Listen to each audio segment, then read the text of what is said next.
여호수아서 23장은 가나안 땅의 정복과 유산 분배가 끝난 후 오랜 세월이 흘렀다는 말로 시작합니다.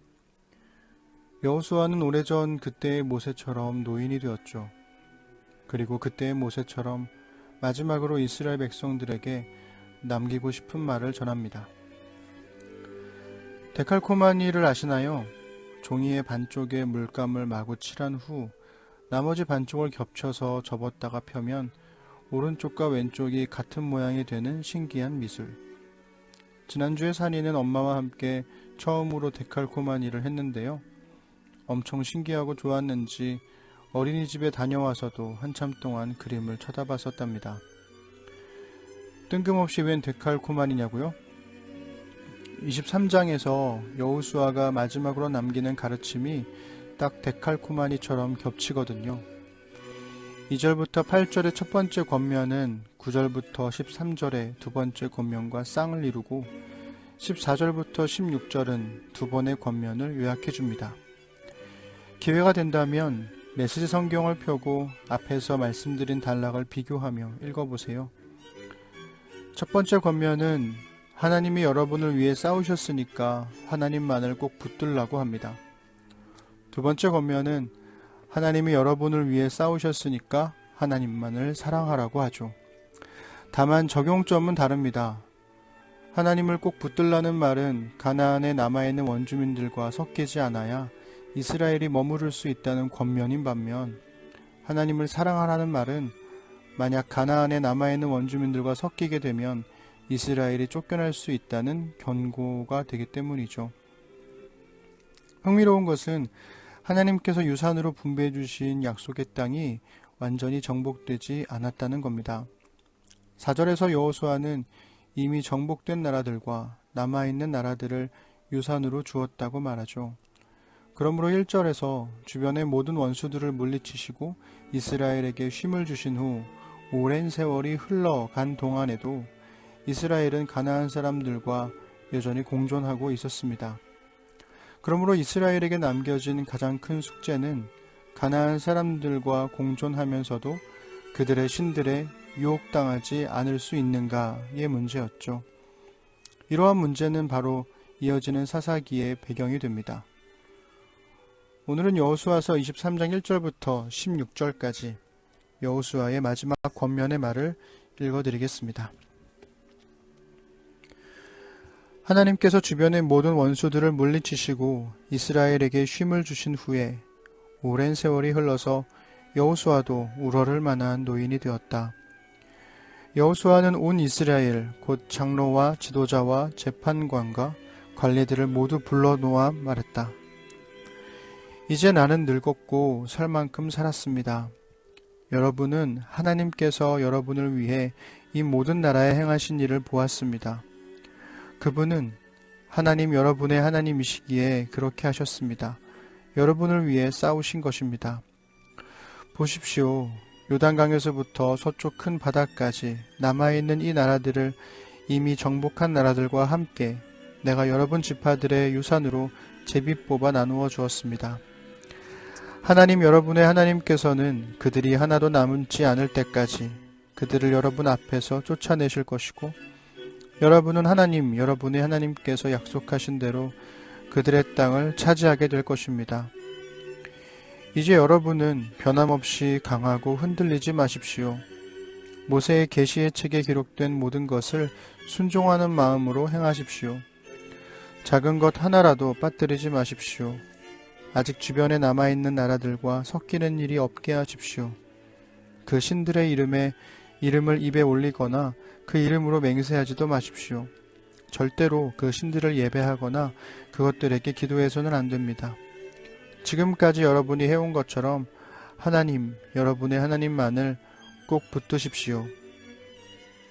하나님께서 여러분 앞에서 크고 강한 나라들을 쫓아내셨습니다.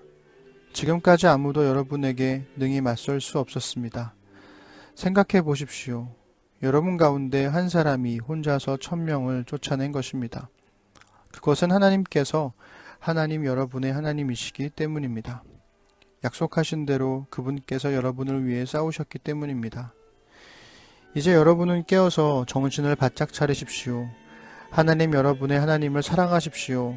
만일 여러분이 빗나가서 아직 여러분 가운데 남아있는 이 민족들과 어울리면, 즉 그들과 결혼하고 다른 거래 관계를 맺으면 하나님 여러분의 하나님께서 여러분을 위해 이 민족들을 몰아내지 않으실 것이라는 사실을 분명히 아십시오. 그들은 여러분에게 괴로움이 될 것입니다. 여러분 등에 내리치는 채찍이 되며 여러분 눈을 파고드는 모래알이 될 것입니다. 결국 하나님 여러분의 하나님께서 여러분에게 주신 이 좋은 땅에서 쫓겨날 자는 바로 여러분이 되고 말 것입니다. 보다시피 이제 나는 모든 사람이 가는 길로 가야 합니다. 하나님 여러분의 하나님께서 여러분에게 약속하신 모든 선한 일이 작은 것 하나까지도 다 이루어진 것을 여러분은 온 마음을 다해 알아야 합니다. 모든 것이 그대로 되었습니다. 어느 한 말씀도 이루어지지 않은 것이 없습니다. 그러나 하나님 여러분의 하나님께서는 약속하신 모든 좋은 일을 확실하게 이루신 것 같이 또한 모든 나쁜 일도 일어나게 하십니다. 여러분에게 주신 이 좋은 땅에서 여러분 가운데 아무도 남지 않게 하실 수도 있습니다. 여러분이 하나님 여러분의 하나님께서 명령하신 그분의 언약의 길을 떠나 다른 신들을 섬기고 예배하면 하나님의 진노가 여러분을 향해 타오를 것입니다. 그러면 순식간에 여러분은 하나도 남지 않게 되고 그분께서 주신 이 좋은 땅에는 여러분이 머물던 흔적까지도 모두 사라지게 될 것입니다. 여호수아는 이제 나는 모든 사람이 가는 길로 가야 한다고 말하며 자신의 죽음을 인식하고 있었습니다. 그리고 남겨진 세대를 향해 진심 어린 권면을 하죠. 그는 처음 모세의 뒤를 이어 지도자가 되었을 때 하나님께서 자신에게 말씀하셨던 격려를 고스란히 다음 세대에게 전합니다. 메시지 성경에서는 잘 드러나지 않지만 개역개정으로 보면 너무나도 익숙한 말씀, 즉 강하고 담대하라고, 하나님의 말씀을 다 지켜 행하라고, 좌로나 우로나 치우치지 말라고 반복해서 말하죠. 1장 7절과 8절을 그리고 이 본문과 비교해서 읽어보세요. 만약 이스라엘이 가나안의 사람들과 결혼하거나 관계를 맺음으로써 가나안의 신들을 따르게 된다면 하나님은 남아있는 가나안의 사람들을 몰아내지 않으실 겁니다. 그런데 그것이 여러분을 위해, 즉 이스라엘을 위한 일이라고 말하죠. 가나안에 남겨진 사람들이 이스라엘에게 괴로움이 되고 채찍이 되고 모래알이 될 거랍니다. 그런데 이게 왜 이스라엘을 위한 일일까요? 그것은 그러한 어려움들이 바로 이스라엘로 하여금 다시 하나님께로 돌아가게 해줄 것이기 때문입니다. 이어지는 사사기는 이 말씀을 고스란히 보여주죠.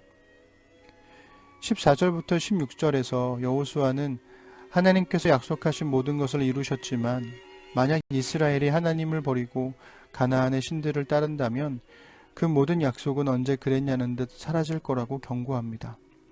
그리고 여러분에게 주신 이 좋은 땅에서 여러분 가운데 아무도 남지 않게 하실 수도 있다는 말은 여호수아서를 읽고 있는 포로기의 이스라엘 사람들에게는 뼈아픈 현실이었을 겁니다. 여호수아의 말대로 북이스라엘은 아시리아에 의해, 남유다는 바벨론에 의해 이스라엘이 머물던 흔적까지도 모두 사라져버렸으니까요. 죽음을 앞둔 믿음의 선조들은 하나같이 오직 하나님을 신실하게 의지함으로 비로소 안식과 복을 누릴 수 있다고 말했죠. 한평생을 살아본 사람들이 남긴 인생의 지혜는 귀담아 들을 필요가 있습니다. 죽음 앞에 서면 진짜 현실이 더 분명하게 보일 테니까요.